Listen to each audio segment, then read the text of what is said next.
Hi friends, welcome to Monisha's diary. எல்லோரும் எப்படி இருக்கீங்க? நல்லா இருக்கீங்கன்னு நினைக்கிறேன். நாங்களும் ரொம்பவே சூப்பராக இருக்கோம். ஸோ நம்ம சேனலில் லாங் வீடியோ போஸ்ட் பண்ணி ரொம்ப நாள் ஆகிடுச்சு. ஸோ அதனால் லாஸ்ட் சண்டே வேண்டுதல் இருக்குது, கோயிலுக்கு போகணுன்னு சொல்லி அம்மா சொல்லியிருந்தாங்க. ஸோ சண்டே மார்னிங்லேருந்து ஆஃப்டர்நூன் வரைக்கும் தான் விலாக் ஷூட் பண்ணியிருக்கேன். ஸோ கடைசி வரைக்கும் பார்த்துட்டு வீடியோ பிடிச்ச ஒரு லைக் பண்ணிக்கோங்க. வாங்க இப்போ வீடியோக்குள்ளே போகலாம். ஸோ வீட்டில் எத்தனை வேலை இருந்தாலும் ஆளுக்கு ஒன்று பிரித்து செஞ்சால் டக்கு டக்குன்னு முடிஞ்சிடும். ஸோ காலையிலே வீடு துடைச்சி வாசல் தெளித்து கோலமெல்லாம் போட்டு விட்டோம். அதுக்கப்புறமா தான் பெங்களூரில் இருக்கிற எல்லாருக்குமே தெரியும் சம்மரில் இந்த டைமில் எவ்வளோ தண்ணி பிரச்சனைன்னு சொல்லி. ஸோ அதனால் கவர்மெண்ட்லேருந்து ஒரு ஏரியாவுக்கு ஒரு டிராக்டர்ன்ற மாதிரி ஃப்ரீ தண்ணி விடுவாங்க. வீக்லி ஒன்ஸ் இல்லை ட்வைஸ் கொண்டு வருவாங்க.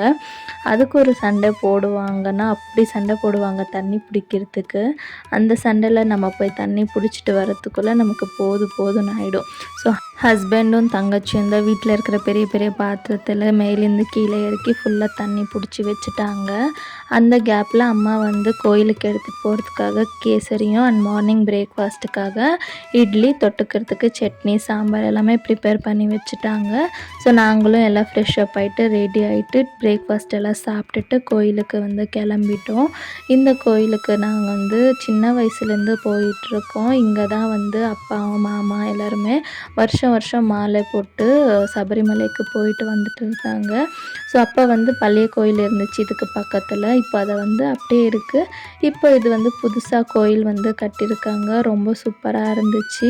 ஸோ நாங்கள் போன டைமில் அங்கே ஊர் பண்டிகையாக. ஸோ நைட் ஃபுல்லு ரொம்ப நல்லா இருந்துச்சு. ஏன் வரலன்னு சொல்லி அவங்க கேட்டுட்டு இருந்தாங்க. ஸோ எல்லாருமே ஹாப்பியாக பேசிட்டு நல்லபடியாக சாமியெல்லாம் கும்பிட்டுட்டு அங்கேயே கொஞ்ச நேரம் உட்காந்து டைம் நல்லா ஸ்பெண்ட் பண்ணோம். ஸோ அம்மா 2 கோயிலுக்கு போகிறதா பிளான் வச்சுருந்தாங்க. ஸோ ஃபஸ்ட்டு இங்கே கோயிலுக்கு போயிட்டு பூஜையெல்லாம் பண்ணி முடிச்சுட்டு அதுக்கப்புறமா அங்கேருந்து கிளம்பி நாங்கள் இன்னொரு கோயிலுக்கு போயிட்டோம்.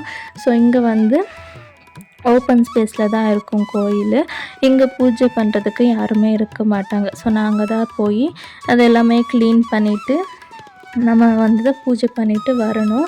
ஸோ அந்த அட்மாஸ்ஃபியரே ரொம்ப சூப்பராக இருக்கும். நடுவில் சாமி இருக்கும், சுற்றும் தேங்காய் மரம் வச்சு அந்த சில்லுன்னு காற்றடிச்சிட்டு ரொம்ப நிழலாக உட்காரத்துக்கு ஸ்பேஸ் கொடுத்து ரொம்ப சூப்பராக இருந்துச்சு. ஸோ அவங்கெல்லாம் பூஜைக்கு ரெடி பண்ணிகிட்டு இருந்தாங்க.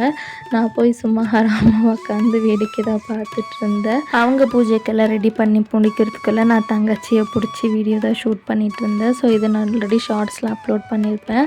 இந்த ப்ளவுஸ் நான் ஸ்டிச் பண்ணேன்னு சொல்லி அவள் ரொம்ப நாளாக யாருக்கிட்டையும் கொடுக்காம இந்த ப்ரெக்னென்சி டைமில் ஸ்டார்டிங் ஒரு 5 months நான் ஸ்டிச்சிங் ஸ்டாப் பண்ணிகிட்டு இருந்தேன். ஸோ அப்புறமா இப்போ தான் ரீசெண்டாக ஸ்டார்ட் பண்ணேன். ஸோ அவளுக்காக இந்த ப்ளவுஸ் டிசைன் பண்ணேன். எப்படி இருக்குன்னு மறக்காமல் கமெண்ட்ஸில் சொல்லுங்கள். ஸோ அதுக்குள்ளே பூஜை எல்லாமே பண்ணுறதுக்கு ரெடி பண்ணிட்டாங்க. ஸோ நல்லபடியாக எல்லோரும் போய் சாமி கும்பிட்டுட்டு அங்கே கொஞ்ச நேரம் உட்காந்து ஃபோட்டோஸ் எல்லாம் ஷூட் பண்ணிக்கிட்டோம். ஸோ ரொம்ப நல்லா இருந்துச்சு, ரொம்ப பீஸ்ஃபுல்லாக இருந்துச்சு. இந்த ப்ரெக்னென்சியில் நம்ம ப்ரெக்னெண்ட்டாக இருக்கோன்னு என்ன ஹாப்பியாக இருந்தாலும் பெரியவங்க இப்படி பண்ணக்கூடாது, அப்படி பண்ணக்கூடாது, அதை சாப்பிடக்கூடாதுன்னு சொல்லி நிறைய கண்டிஷன் சொல்லுவாங்க. ஸோ நாங்கள் இந்த மாதிரி எப்போ பூஜை பண்ணாலும் கோழியை அறுப்போம். ஸோ அப்பா கோழியை அறுப்பாங்க, ஹஸ்பண்ட் கோழியை பிடிச்சிட்ருப்பாங்க. இப்போ அப்பாவுக்கு கால் அடிப்பட்டதுனால அவங்களாலையும் முடியாது. அண்ட் நான் ப்ரெக்னெண்ட்டாக இருக்கிறதுனால ஸோ ஹஸ்பண்ட் கோழியை அறுக்கக்கூடாதுன்னு சொல்லிட்டாங்க. அதனால் 2 பேரும், எங்கள் அம்மாவும் எங்கள் பெரியம்மாவும் 2 பேரும் அந்த கோழி கூட ஒரு சண்டை போட்டுட்டு இருந்தாங்க. இப்படி அப்படி இப்படின்னு சொல்லி அந்த கோழி ஓடுறதுக்கே பார்த்துட்டு இருந்துச்சு. ஸோ கோழி அறுக்கிறதுக்கு முன்னாடி இந்த மாதிரி தலை மேலே தண்ணி ஊற்றுவாங்க. டக்குனது இப்படி தலை ஆட்டிடுச்சுன்னா ஸோ நம்ம நல்லபடியாக சாமி கும்பிட்ருக்கோம், நம்ம இதை அறுக்கலான்னு சொல்லி அது ஒரு சிக்னல் கொடுக்குறதுன்னு சொல்லுவாங்க. ஸோ அதை நல்லபடியாக முடிச்சுட்டு ஹஸ்பண்டும் கோழியெல்லாம் எடுத்துகிட்டு போய் க்ளீன் பண்ணிவிட்டு வந்துட்டாங்க.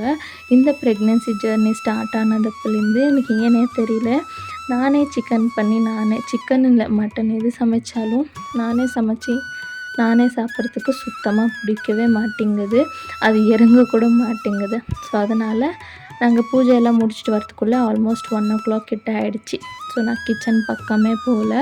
அம்மாவும் தங்கச்சியும் 2 பேரும் வந்து குக்கிங்கில் இறங்கிட்டாங்க.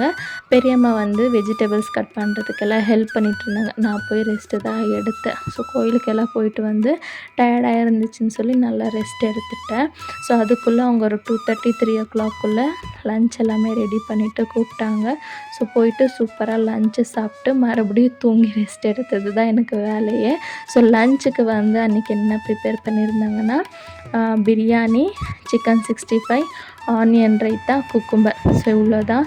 ஸோ சிம்பிள் அண்ட் சூப்பராக இருந்துச்சு சாப்பாடு வந்து. ஸோ ஃபேமிலியாக அரட்டை அடிச்சுட்டு ரொம்ப நல்லா சாப்பிட்டுட்டு மறுபடியும் 4 மணிலேருந்து 6 மணி வரைக்கும் நல்லா தூங்கி எழுந்திரிச்சாச்சு. ஸோ இந்த சண்டே எங்களுக்கு ரொம்ப சூப்பராக போச்சு.